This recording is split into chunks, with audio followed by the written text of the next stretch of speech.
Hi everyone, I'm Steph McDowell, and this is TinVardo.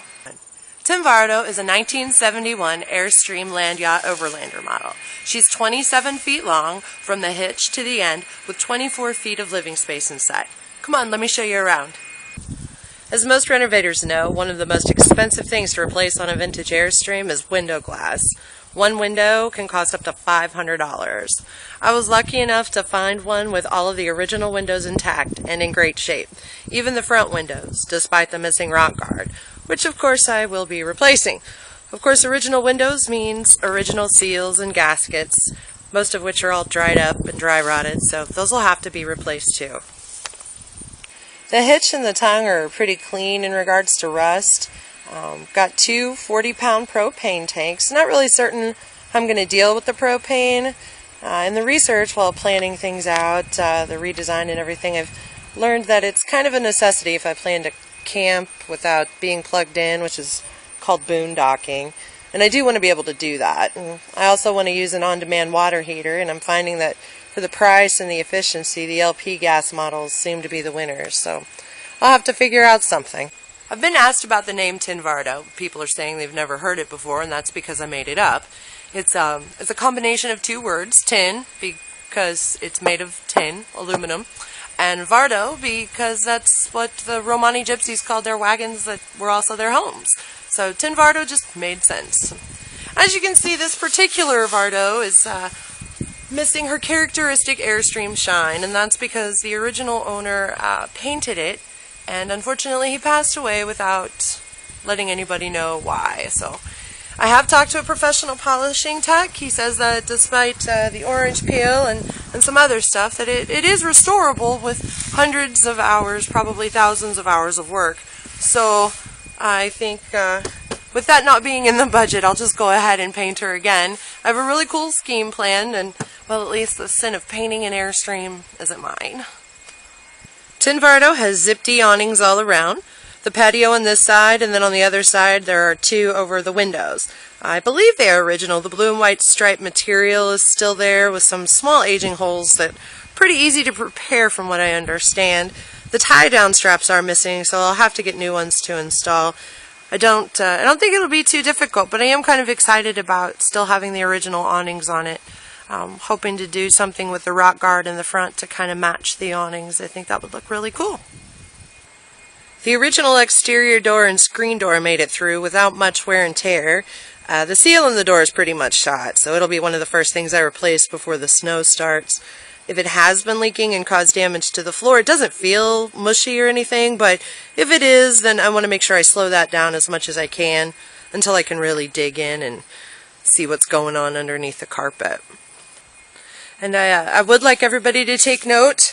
The tire is still holding air. I am really proud that I got that thing back on there. I mean, I had help, but it was the first time I had ever changed a tire. Don't laugh. It just never came up. I never needed to. So it was really cool to get the opportunity to do that. Very empowering.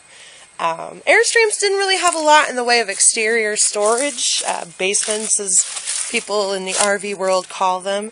Right behind this one is the original battery charger, which will be going, and storage space underneath is one of the beds.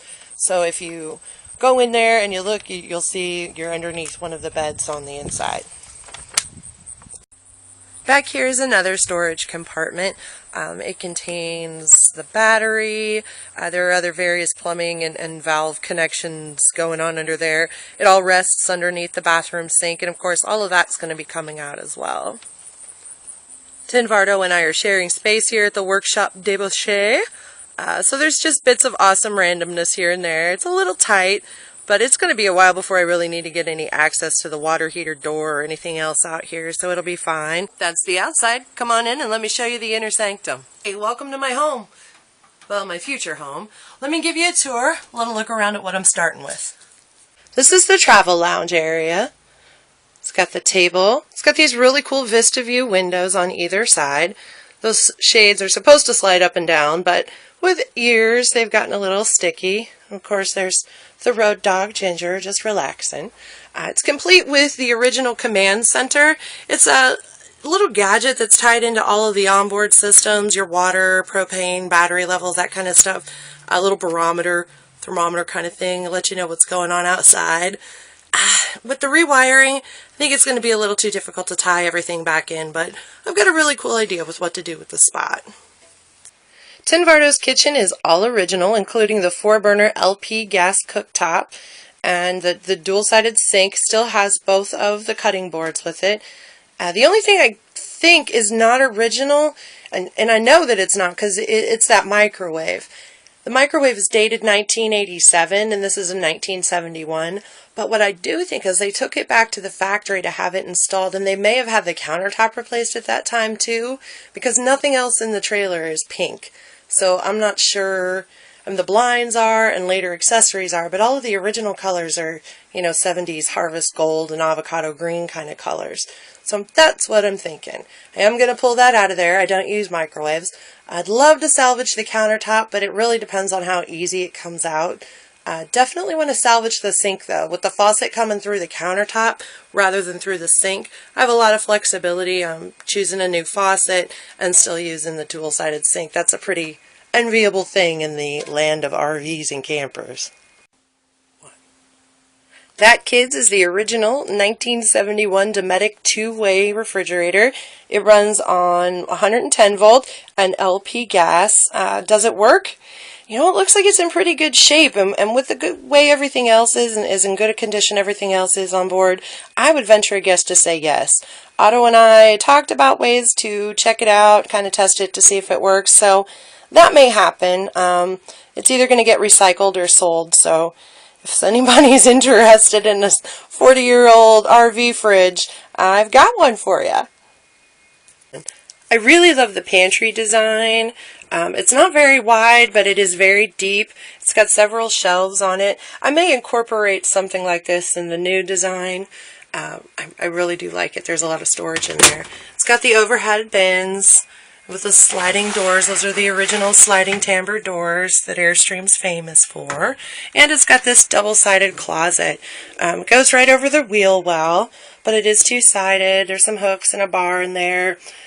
Great stuff, but it's all going. It's not a part of the new design that I have. Everything's coming out. The 71 Overlanders had two different layouts. They had the fixed double bed, and then they had the two not quite twin size. This is the not quite twin size layout. These are the original cushions that are actually still quite cushy. These light fixtures are going. All of this is going, but I may have to find something to do with this cute little swivel TV tray. It's too cute not to keep. 2, 1. And that brings us to the bathroom. Again, everything is original in it, from the sink, all of the fixtures, including the shower head. It's even got the original installed shower curtain. You just kind of flip it out like this, tuck it underneath a little clip right there, slide this down, take your shower, and then when you're all done, reverse the process. Easier said than done. And then it snaps right back to the wall. I mean, how brilliant is that? And there's just tons of bathroom storage. This is an overhead, all of this shelving here, and then it's also got the original mirror chest. This pulls out. You got storage for your face creams and your toothbrushes and toothpastes and this stuff in there. Another overhead bin over here, and a linen closet. Underneath there is where the water heater is, of course. Again, all of that's going to go. And the toilet. But I want you guys to look at something here. I'm going to lift this up. That's just the lid to the toilet. This is the original toilet. This toilet is 40 years old. More than 40 years old. Look at the great shape it's in. I mean, people cringe and get all grossed out when it comes to RV potties, but the fact of the matter is, they're cleaner than anything you've got in your sticks and bricks. You just have to eventually deal with disposal, so I guess I kind of get it. I'm going to go with a composter. Don't tell the government. But, yeah, I really wanted everybody to see the toilet. And that's the tour. That's TinVardo. Thanks for hanging out, being interested in my little project here. If you wanted to follow along, you can do that at tinvardo.wordpress.com or on the YouTube at the channel's name is just TinVardo. It's going to be a lot of work. It's going to be very interesting work. Me with power tools, it's going to at least be entertaining. So I hope you do come back and follow. I am gutting her, so if you're an Airstream owner or renovator and you saw anything here of the original interior that you need, you're looking for a part, just email me at tinvardo@gmail.com and we can work something out. Like I said, everything's going except for that cute little TV tray in the bedroom. Thanks again, and yeah, can't wait to see what happens. Till next time, hugs and kisses, and follow your blisses.